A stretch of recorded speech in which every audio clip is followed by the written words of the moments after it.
भाई गायत्री। सबसे पहले तो आपके चैनल के माध्यम से तमाम व्यूअर्स को मैं सलाम करना चाहूँगी। अस्सलाम वालेकुम।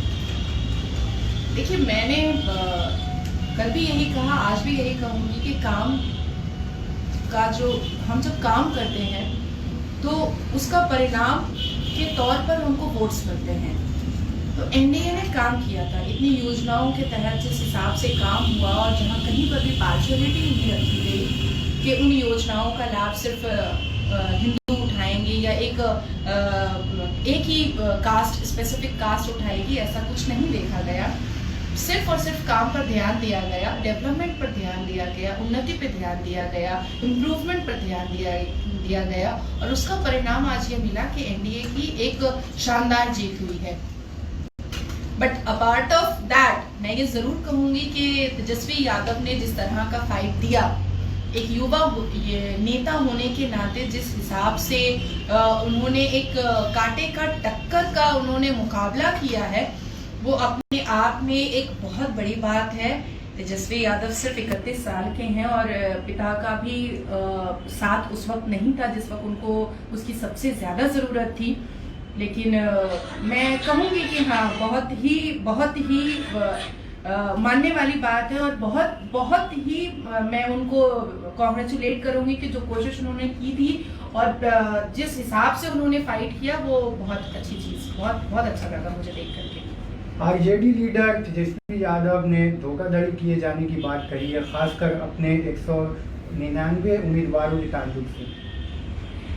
मैं इस चीज के लिए नहीं अग्री करूंगी, क्योंकि मेरे हिसाब से जिस हिसाब से कई ऐसी सीटें हैं जो 500 वोट से पीछे है, कई ऐसी सीटें हैं जो 2000 वोट से पीछे है, कई ऐसी सीटें हैं जो 3000 वोट से पीछे है और जो एक टफ फाइट हुआ है और कुछ सीटों से आगे पीछे हुआ है, इससे ये साफ साबित होता है कि वोटर्स को कहीं पर भी ये नहीं किया गया कि नहीं आपको एनडीए को वोट देना है, या उनको डराया नहीं गया, या मशीन में कोई गड़बड़ी नहीं हुई है। अगर होनी होती तो शायद एक तरफा वोट आता और एक तरफा सीट आते।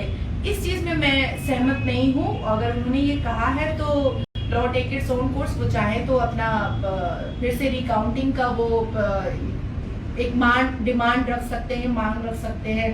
बहुत सारे तरीके हैं जिन सीट पे उनको लगता है कि उनको फिर से वोटिंग कराने की जरूरत है, तो वो करवा सकते हैं। वो नीतीश कुमार की पार्टी जेडीयू की सीटें बीजेपी से कम आई हैं, क्या लगता है आपको, वजीर आला नीतीश कुमार होंगे या बीजेपी के लोग? देखिए, मैं तो यही चाहूंगी कि ऊपर जितने भी बड़े लीडरान बैठे हुए हैं और भारत के प्रधानमंत्री नरेंद्र मोदी जी हैं, अमित शाह जी हैं, जो फैसला उन लोगों के बीच में होगा और जो फैसला उन लोगों की अनुमति से होगा और जो फैसला बिहार की जनता के लिए सही होगा, वही लेना चाहिए।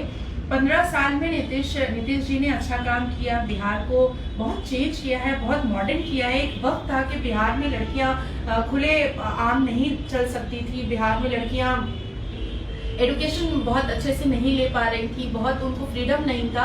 लेकिन मैं खुद बिहार 2-3 बार विजिट कर चुकी हूँ, मुझे बहुत अच्छा लगा। लेकिन कुछ चीजें हैं जो गलत भी मुझे दिखाई दी, कुछ ऐसी चीजें भी हैं जो जिसके लिए मैंने काफी लेटर्स वगैरह भी दिए हैं। तो मुझे लगता है कि जो भी डिसीजन आएगा वो अच्छा ही आएगा और बिहार की जनता की बेहतरी के लिए आएगा। बिहार इलेक्शन का असर जो है बंगाल पर कितना पड़ेगा? Good question. बिहार इलेक्शन पर बहुत निगाहें टिकी हुई थी और हम सब ये सोच चुके थे, क्योंकि जब हम स्कूल में एग्जाम देते हैं तो हमारी तैयारी के हिसाब से हम पहले ही रिजल्ट के बारे में सोच लेते हैं कि भाई अगर फर्स्ट नहीं आए तो सेकंड तो जरूर आएंगे।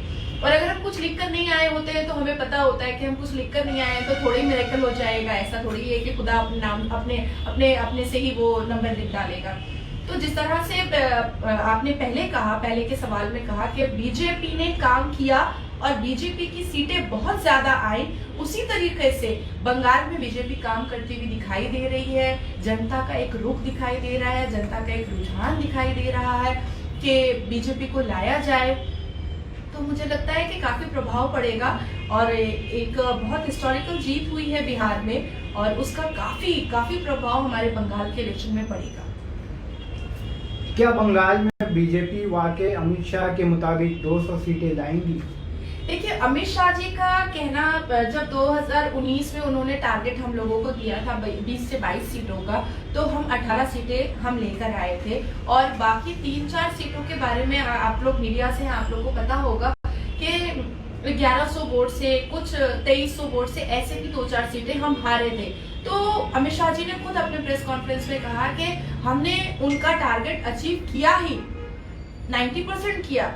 तो आज 200 सीटों से ज्यादा अगर विधानसभा के इलेक्शन में उन्होंने ये टारगेट दिया है, तो मुझे लगता है कि हम लोग खरे उतरेंगे और पूरी मेहनत लगाएंगे, अपना पूरा एफर्ट देंगे कि 200 सीटों से ज्यादा बंगाल में विधानसभा में सीटें आए। लेकिन इसके साथ साथ मैं ये जरूर कहूंगी कि माइनॉरिटी के कुछ लीडरान अगर सामने आए, माइनॉरिटी के कुछ फेसेस सामने आए तो बहुत अच्छा होगा, क्योंकि बंगाल में मुस्लिम मेजॉरिटी और मुस्लिम पॉपुलेशन बहुत ज्यादा है और कुछ ऐसे मुसलमान हैं जो मुस्लिम फेस ही देखना चाहते हैं, चाहे वो बीजेपी को अंदर अंदर बहुत पसंद करते हैं, उनकी योजनाएं बीजेपी की बहुत पसंद आती हैं उनको, उनका रूल ऑफ एक्शन बहुत पसंद आता है, रूल ऑफ वर्क बहुत पसंद आता है, लेकिन फेस उनको मुसलमान चाहिए। तो इसके लिए मैं आपके चैनल के माध्यम से ही ऊपर तक ये बात पहुंचाना चाहूंगी कि हमारे विधानसभा इलेक्शन में बंगाल में नकवी जी का दौरा हो, वो क्योंकि एकमात्र वही है जो हम सारे माइनॉरिटीज को वो सेंट्रल में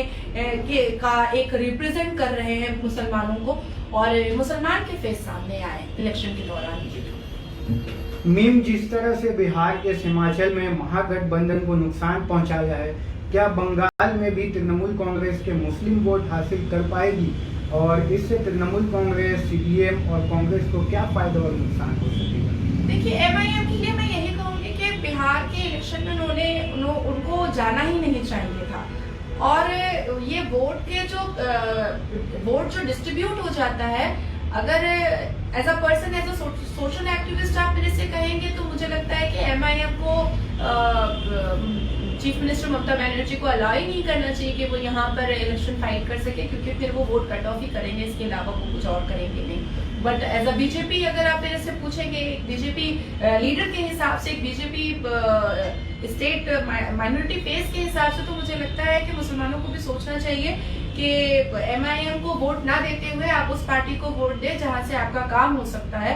हैदराबाद की एक सीट से कोई आपका काम नहीं कर सकता है। जी, शुक्रिया।